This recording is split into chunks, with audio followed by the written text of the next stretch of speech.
आइए हमारे साथ कार्यक्रम में शामिल हो रहे हैं एक बेहद खास मेहमान go India stocks dot com के फाउंडर राकेश अरोड़ा साहब। और आप गो इंडिया एडवाइजर्स के मैनेजिंग पार्टनर तो हैं ही।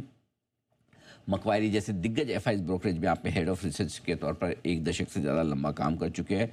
और क्वालिफिकेशन के तौर पर बनारस हिंदू यूनिवर्सिटी से आपने बीटेक की डिग्री हासिल की है। और इस वक्त आप मेटल सेक्टर्स और बाजार के बड़े जाने माने विशेषज्ञ माने जाते हैं। राकेश सर, गुड मॉर्निंग, बहुत बहुत स्वागत है आपका। धन्यवाद हमें समय देने के लिए। सबसे पहले सर, एक राय थोड़ी बाजार पर ही ली जाए। ये सब दुनिया भर में जो कुछ चल रहा है, राजनीति का माहौल, ये वो, इन सब के बीच में क्या है, बाजार पर क्या असर पड़ेगा इन सब का?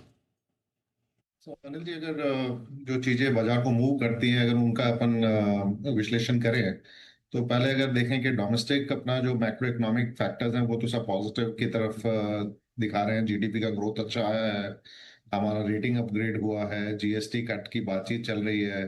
आरबीआई पहले से ही काफी लूज मॉनेटरी पॉलिसी चला रहा था, और अभी जिस तरह का इन्फ्लेशन नंबर आया है और रेट कट की संभावना बढ़ी है, तो डोमेस्टिक इकोनॉमी तो बहुत ही सॉलिड चल रही है। दूसरा ये कि ग्लोबल इकोनॉमी में थोड़ी अनसर्टेनिटी है।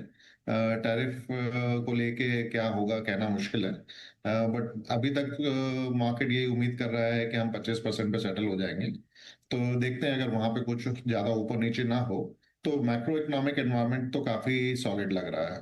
ओके। तो दूसरा होता है कि अर्निंग्स ग्रोथ मेन ड्राइवर रहती है इवेंचुअली मार्केट का।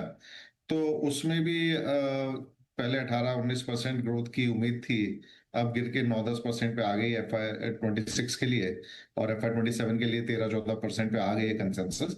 तो अब जो अर्निंग्स डाउनग्रेड जो आ रहे थे, उसकी रफ्तार बहुत कम हो गई है। तो मुझे लगता है कि यहाँ पे अर्निंग्स एक तरह से बॉटम आउट हो चुकी है, जो एक्सपेक्टेशन है। तीसरा वैल्यूएशन अगर अपन देखते हैं, तो वैल्यूएशन हमारा वन स्टैंडर्ड डिविएशन थोड़ा हायर चल रहा है लॉन्ग टर्म एवरेज से।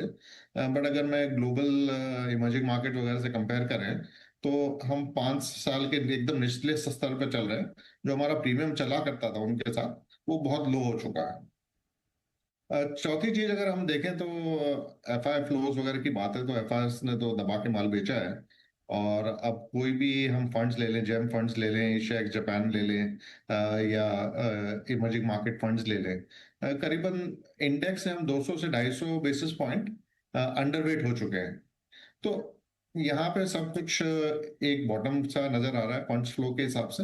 अर्निंग्स बॉटम आउट हो चुकी है और मैक्रो सपोर्टिव है। तो मार्केट यहाँ से गिरना मुश्किल लगता है।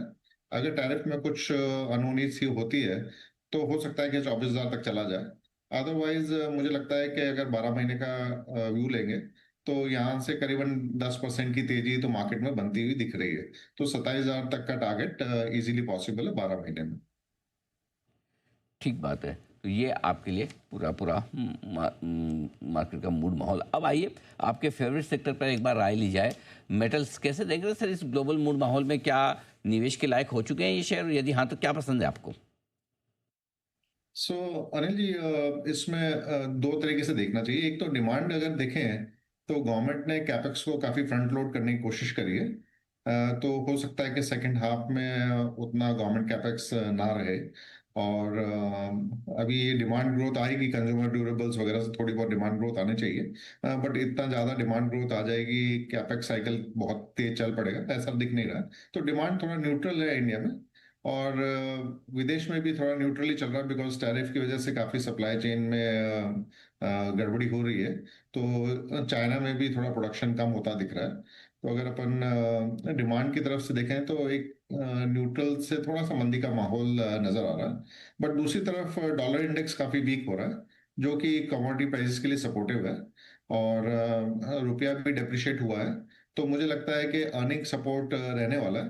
तो एक ट्रेडिंग बेट्स बन सकते हैं ये मेटल स्टॉक लॉन्ग टर्म के लिए। ना तो वैल्यूएशन इतना चीप है, और ना कोई इतने मेजर कोई ट्रिगर आ रहे हैं कि एकदम ही यहाँ से डबल हो जाए, ऐसा तो कुछ नहीं दिख रहा है।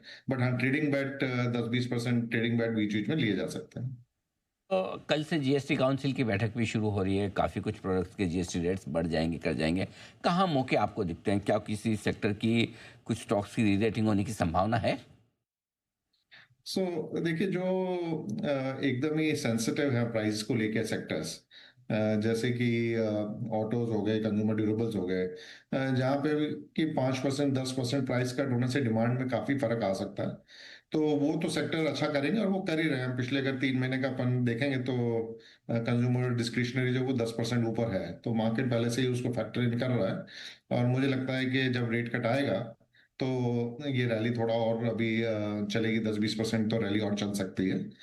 बट दूसरी तरफ कुछ सेक्टर्स हैं जहाँ पे डिमांड को इतना फर्क नहीं पड़ता प्राइस ऊपर नीचे होने से, जैसे कि सीमेंट हो गया एक तरीके से। तो वहां पे भी उम्मीद है कि 28% से 18% जीएसटी हो जाएगा।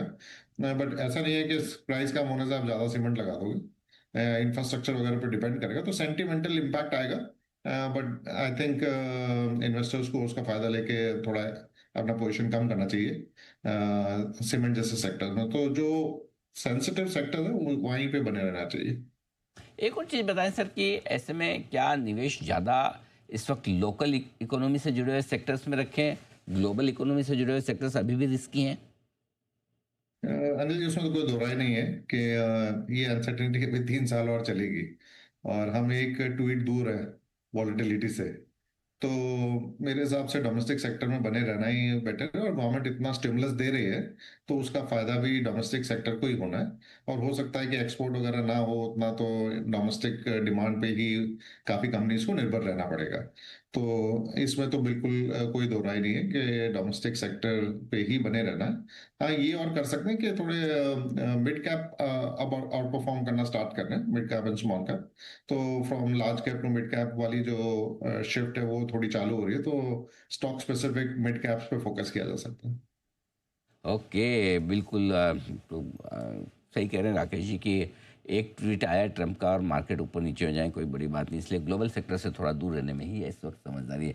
बहुत बहुत धन्यवाद सर, आपने समय दिया और थैंक विस्तार से यू। बाजार के डायरेक्शन के बारे में अपनी राय हमारे दर्शकों के सामने रखी। कुछ और